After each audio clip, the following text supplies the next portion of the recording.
মার্কিন president Donald Trump নাখোশ হলেও কোনো সংঘাতে যুক্তরাষ্ট্রকে সহায়তা করতে বাধ্য নয় পশ্চিমা সামরিক জোট ন্যাটো।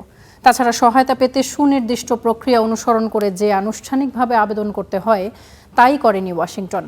এরপরও ট্রাম্পের অভিমান ভাঙতে হোয়াইট হাউসে গিয়ে দেখা করেছেন ন্যাটো মহাসচিব মার্ক রুট, কিন্তু তাতেও গলেনি বরফ। বৈঠকের পরপরই সামাজিক যোগাযোগ মাধ্যমে ন্যাটোকে ব্যর্থ বলে আখ্যা দেন মার্কিন president. North Atlantic treaty organization বা নেটো প্রতিষ্ঠা থেকে শুরু করে এখন পর্যন্ত দীর্ঘ ৭৭ বছরের সম্পর্ক যুক্তরাষ্ট্রের, কিন্তু নেটোর সাথে এ সম্পর্কে টান পড়ে ইরানে মার্কিন হামলার পর। I just want to tell you, NATO treated us very badly, and you have to remember, because they'll be treating us badly again.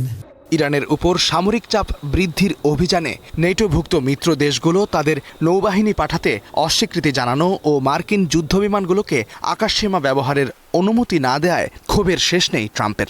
এমন প্রেক্ষাপটে বুধবার হোয়াইট হাউসে প্রেসিডেন্ট ট্রাম্পের সাথে বৈঠক করেন নেটোর মহাসচিব। সেখানেও ট্রাম্প হতাশা প্রকাশ করেছেন বলে জানিয়েছেন খোদ নেটো প্রধান।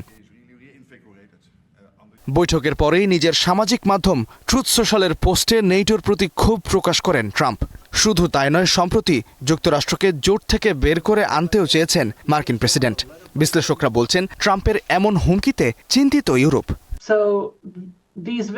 মার্ক রুটের মতো শীর্ষ ইউরোপিয়ান কর্মকর্তার এমন সফর মূলত আলোচনার পথ খোলা রাখার জন্য, যাতে আমেরিকার পরিকল্পনা থেকে ইউরোপ পুরোপুরি বাদ না পড়ে। আমার মনে হয় মার্ক রুটে এটি নিশ্চিত করতে চাইবেন যেন আমেরিকা ইউরোপের অস্ত্র বিক্রি চালিয়ে যায়, যাতে ইউরোপের দেশগুলো সে অস্ত্র ইউক্রেনকে দিতে পারে। তবে প্রশ্ন উঠেছে, সত্যি কি নেটো ইরান যুদ্ধে যুক্তরাষ্ট্রকে সহায়তা করতে বাধ্য? যুক্তরাষ্ট্রের ব্রুকিন্স ইনস্টিটিউশনের বিশেষজ্ঞের মতে, নেটো যুক্তরাষ্ট্রকে সহায়তা করতে বাধ্য নয়। ন্যাটো একটি রক্ষণাত্মক সামরিক জোট, যার পরিধি কেবল ইউরোপ আর আটলান্টিক অঞ্চলের মধ্যেই সীমাবদ্ধ।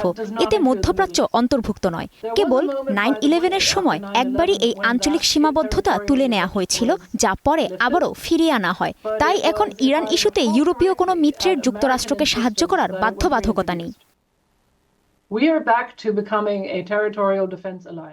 শুধু তাই নয়, এই বিশ্লেষক এও বলেছেন, নেটোর সুনির্দিষ্ট প্রক্রিয়া রয়েছে যা অনুসরণ করে সহায়তা পাওয়ার জন্য আনুষ্ঠানিকভাবে আবেদন করতে হয়, যে প্রক্রিয়া মেনে এখনও আবেদনই করেনি যুক্তরাষ্ট্র।